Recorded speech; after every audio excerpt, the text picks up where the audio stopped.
Welcome to the meeting room at Global TV Talk Show, a broadcast service of globalbusinessnews.net. Now, here's your host, Ed Cohen. Hi, this is Ed Cohen, and coming to you today from Southern California at Big Bear Lake. We're up 7,000 feet. It's about 100 miles east of LA and 3.5-hour drive north from our home in San Diego. Our very special guest today is in New York City, Ed Salvato. Ed, welcome. Great to be here. Thank you for inviting me. Thank you. I'm really looking forward to meeting you more, get in depth here, and understand your specialty topic. So first of all, tell us about yourself. You're an adjunct professor of business travel management at NYU. Is that correct?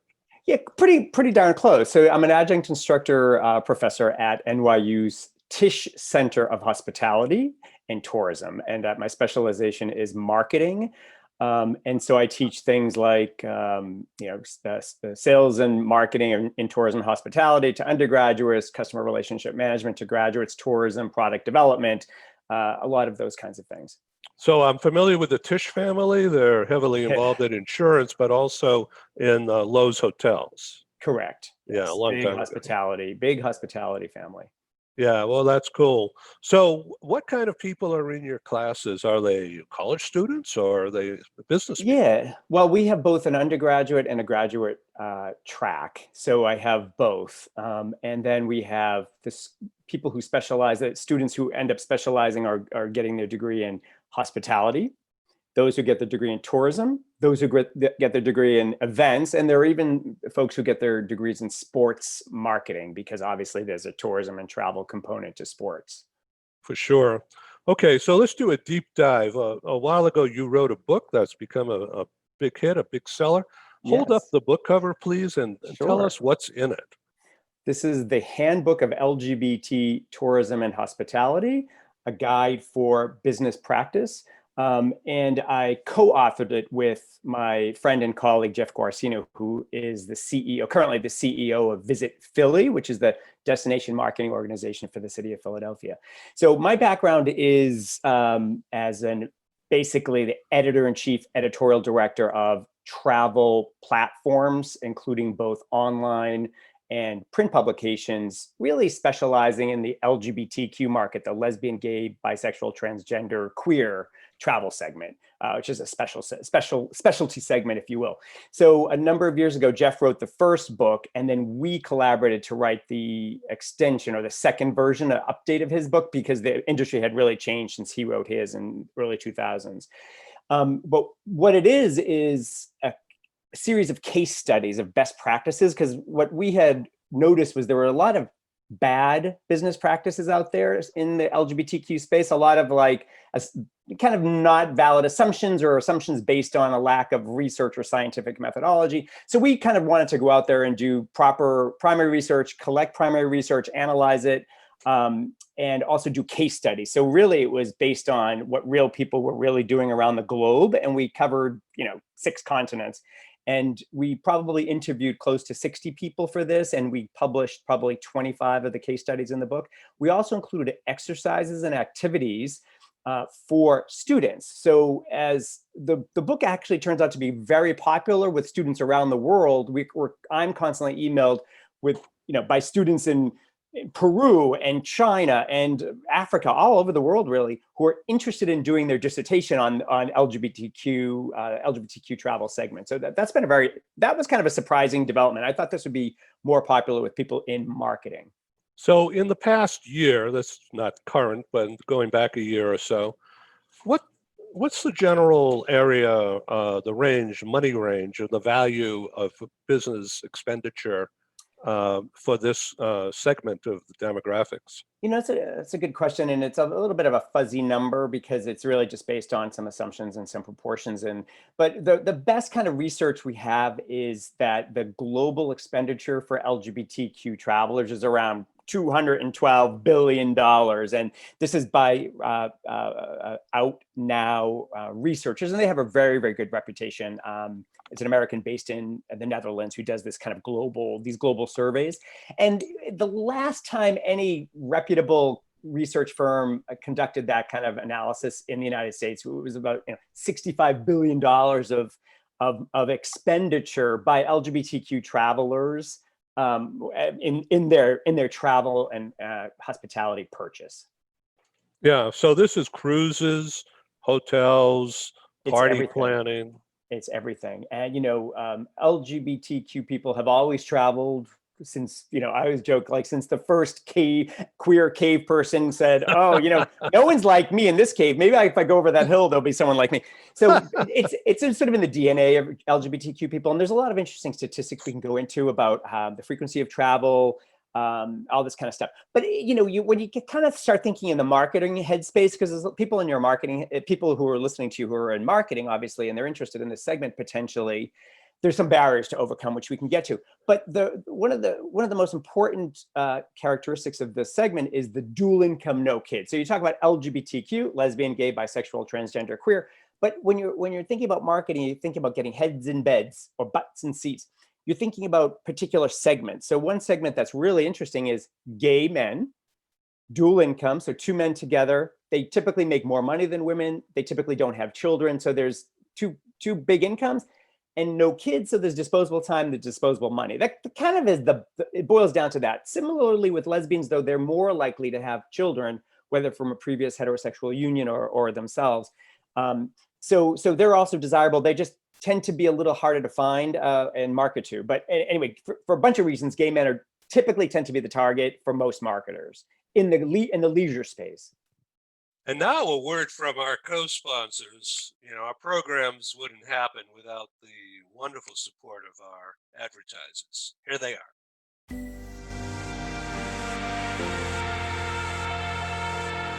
One of the greatest things about attending the Bridge School is that students are able to truly move at their own pace. Students who are advanced learners can move more quickly through the curriculum. Students who are struggling can slow down and take a little bit more time and get additional resources from their teachers. Also, the typical school in a school district is following state set guidelines and standards, and they're following the pace of the entire class. And that isn't always conducive to students. The Bridge School partners with Strong Mind to provide this award-winning curriculum. And with that, students are able to trust and know that they're learning a curriculum that is built on standards that are national standards, that are research-based, and they're chronological based on how students learn. So students can actually go forward and learn that at their own pace and not have to worry if they are meeting the standards that are set forth by the state. They can know that they're learning what needs to be mastered in that course to be successful.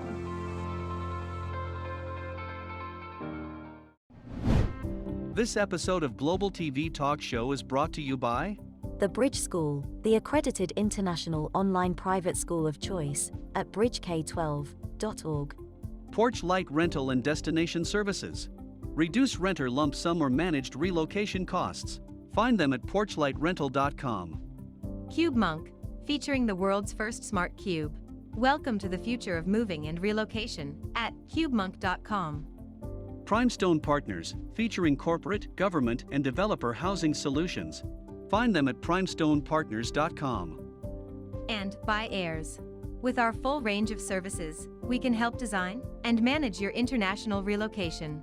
Find us at heirs.com. And by International Auto Source. We are the vehicle experts for expats, featuring all major brands of automobiles.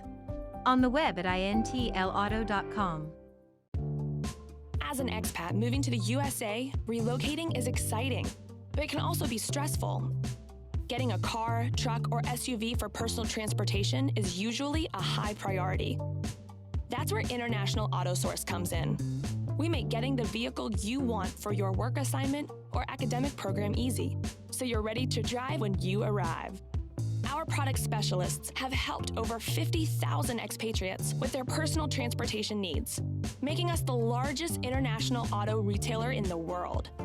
International Auto Source gives you flexible payment options to buy, lease, or rent a vehicle from the world's leading auto brands, arrange financing on a purchase or lease without a U.S. credit history, social security number, or driving record, get full insurance coverage, and get approved easily through our low-rate factory-backed financing programs. And because we're an authorized distributor of the world's leading automotive brands, our no-haggle prices are competitive, and the buying experience is hassle-free. We'll even guarantee your new vehicle will be ready the day you arrive. With over 20 years of experience in the global community, we are the vehicle experts for expats. We are International Auto Source.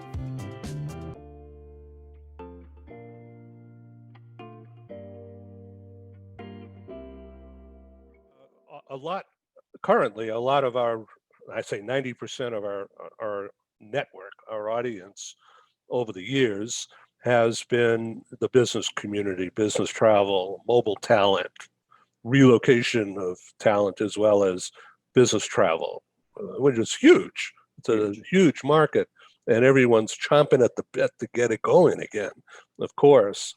So the clean and the clean and safe is a really big, important thing for everybody. So let's go back to your book. It was written a while ago, but if you could bring it forward in our minds here, I assume you can get it on Amazon or. Yeah. It's published by a small publishing house called Harrington Park Press, but distributed by Columbia University Press. So you can just Google on Amazon, you get it. And the good news is it's not a bargain. It's not a dollar bin book. It's a little pricey, but there's a PDF version, so that helps my students. The students who want to buy it. So anyway, it's retained its value, which I'm very proud of.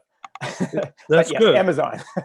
So do you have a plan to bring it forward, to do anything? Oh, that's such a good question. One of my goals is I've been an adjunct for a little while now. And, if I decide to become a full-time, more, I guess you might say tenure track professor, I would have to do a dissertation. So I thought the logical thing would be for me to do the dissertation on LGBTQ marketing and bring this book up to speed. And the business segment, which we didn't really cover so much here, I have covered separately, and I think I would fold that in. So I understand from your LinkedIn info that you went to Harvard. I did. So I'm from Boston originally, so I'm very familiar. My people. And I have some family and friends who are alums. So did you study business there? Is that no? I have a kind of funny pathway. I love hearing people's pathways. But so I was applied math and economics at Harvard as an undergraduate, and then I was in software for a number of years, and decided to just up and move to France and worked. Had a variety of jobs. I was a waiter in a Tex-Mex restaurant. I taught English, but then I ended up as an Italian, and then I went to business school and got a scholarship. Anyway, all this stuff. I worked in the Italian headquarters of a bank in Paris. I speak Italian and I speak French. So those really brought together all these worlds. And I did market research for a number of years after that, back in the United States. I moved to LA, took a job as a travel writer, travel editor. And then one thing led to the next. And that job grew and grew and grew until it collapsed in 2008, 2009, when my magazine disappeared, Out Traveler. That was the last great national gay travel magazine. And then I've been on my own since then, both consulting, doing training for businesses that are interested in authentically sort of understanding, engaging with, and authentically welcoming LGBTQ travelers. And then started teaching on the side. So now I have these various career paths, but the teaching is really my rock. Yeah, that's cool. Survive through this pandemic. It's nice to know. So, as I mentioned earlier, most of our structure has to do with business travel and business relocations. And increasingly, over the past year, of course, not right now, but over the past year or two, there's been a specific increase in the DE&I thing. And people who are gay have been a worrisome factor, not by all, but by some company executives. And what do we do with these people? Is it safe to send them?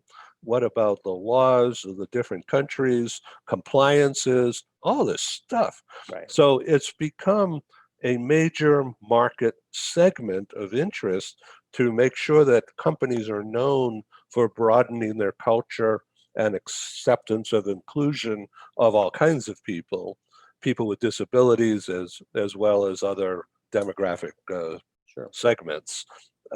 So how would you advise a straight-laced corporate executive to manage this thought process? Yeah, that is, a really, really important consideration because it's also about retaining the best talent. So, you want to have the best talent and you want people to be able to express themselves. And, Good point. there is definitely conflict, especially with more straight-laced or maybe slightly more conservative environments.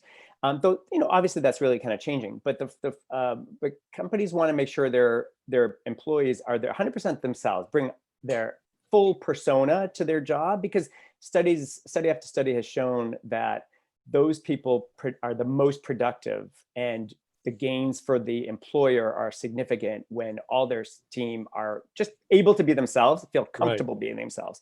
Now, increasingly companies really have to diversify. So DEI, there's a lot to that: diversity, equity, and inclusion. So, diversity is inviting people to the dance or the party, but inclusion is and asking them to dance. So you can invite everyone you want. It could be like, oh, we have to hire the African American, we have to hire the gay guy, bring them in. And then if you're not making networking available to them, you're not making resources available to them, Right. they're not invited to meetings, they're not going to be productive, they're going to be frustrated, you're not going to create the equity, you're not going to get the outcomes.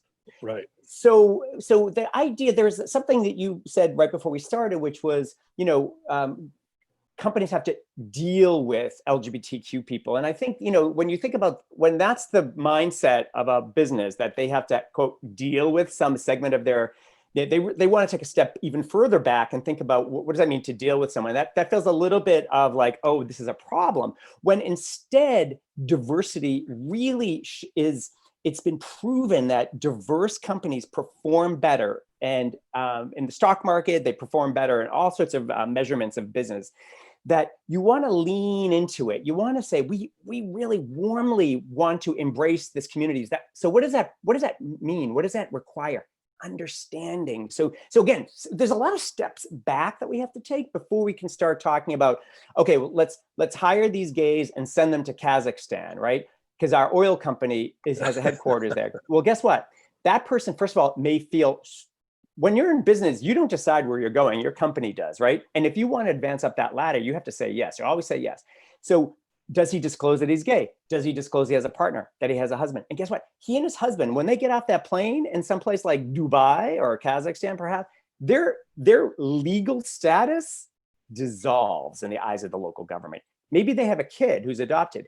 That's not recognized. So the risk to me and my family, me, my husband, and my kid, who are a unit right here in New York or a unit right here in California, we're no longer a unit. What happens if I get sick on the job, I get rushed by helicopter? And this is a true case from one of my clients. Instead of helicoptered to Israel, where my husband could have joined me, I'm helicoptered to the best hotel, the best hospital, which happened to be in Dubai. And my husband can't join me. He's told, do not come in. You're gonna risk the health being provided to your husband. So there's a lot of complexities, and it's sort of, so from a very basic point of view, the business has to think about risk mitigation. You don't want to be in that risky situation. You need to kind of confront it and understand what the risks are, right? This is really an excellent conversation. I'm glad you're doing a deep dive on this.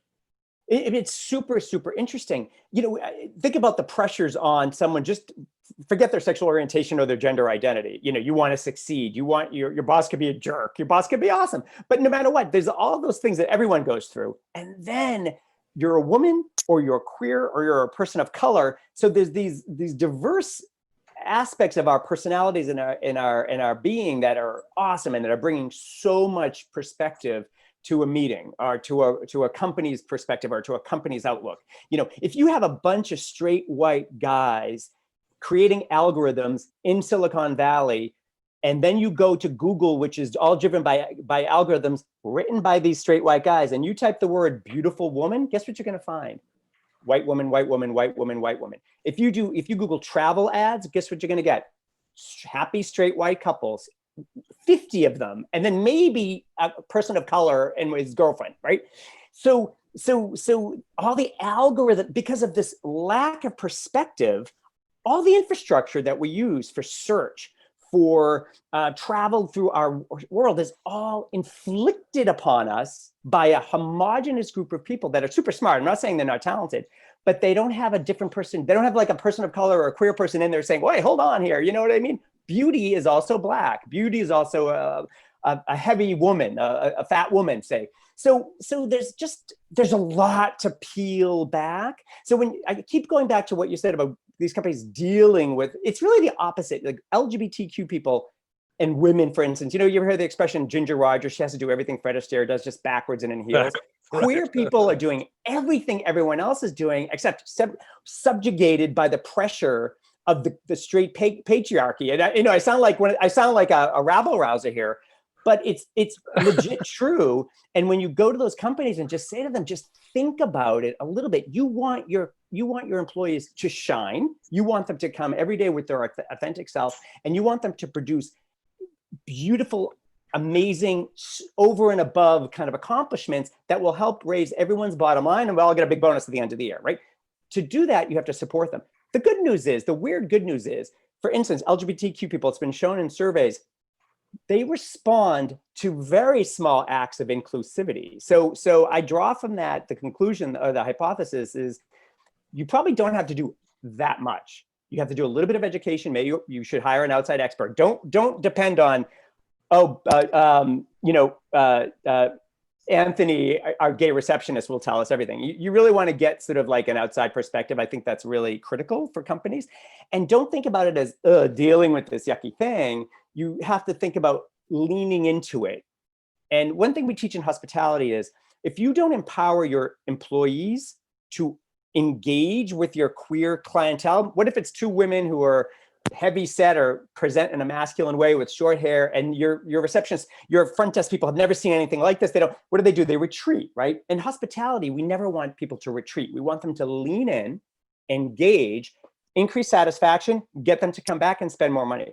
It's similar in the business world. I think hospitality can teach a lot to different industries, but you want your all your team members to engage with your fellows who might be unusual in the instance. They're not straight white guys, or they do look a little bit different. They come from a little bit of a different background.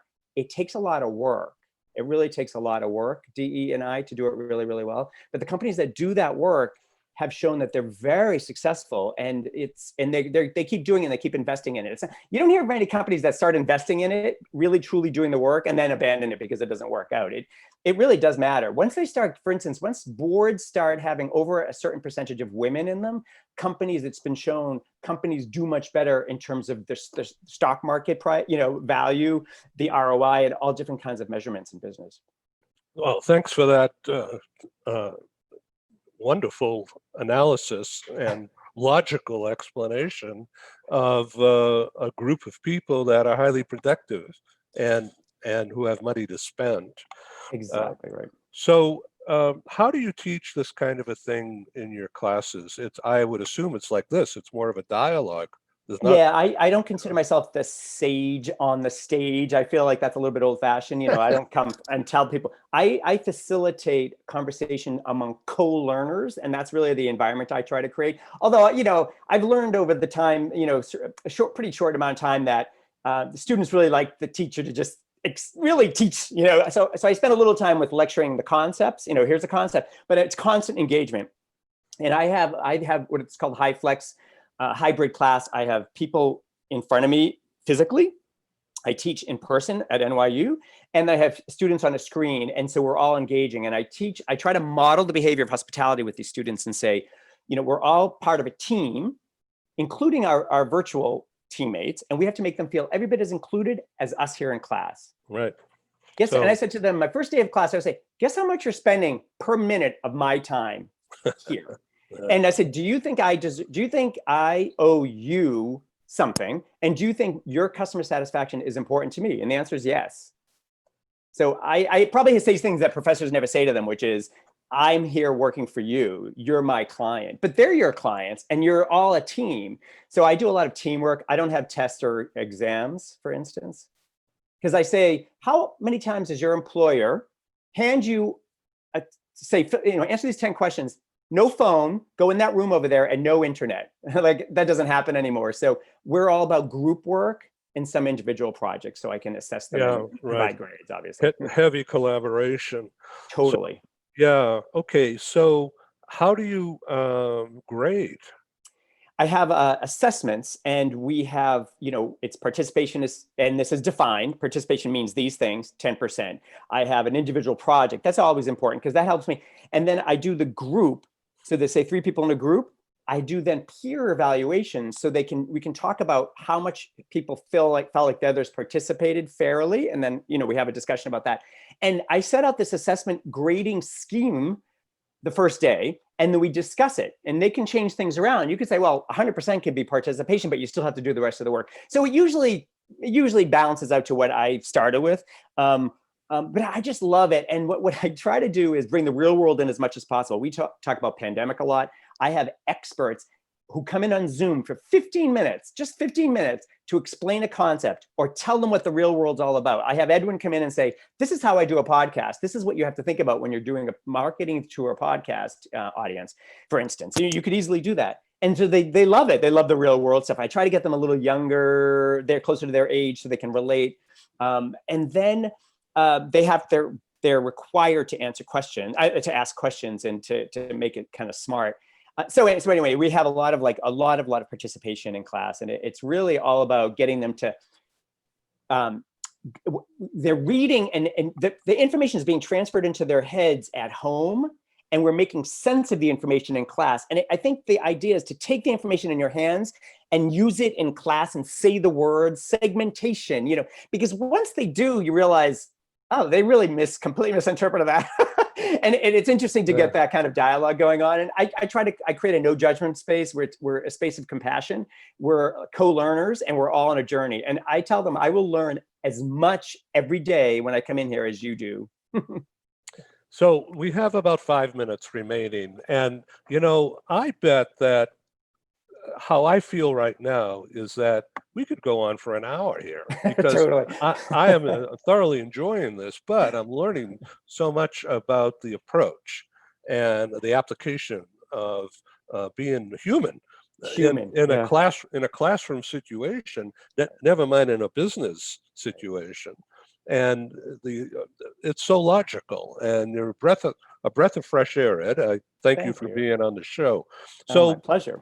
Sum up, okay, and I want you to come back and let's go to the next level, whether it's before Christmas or in January. But let's sum up.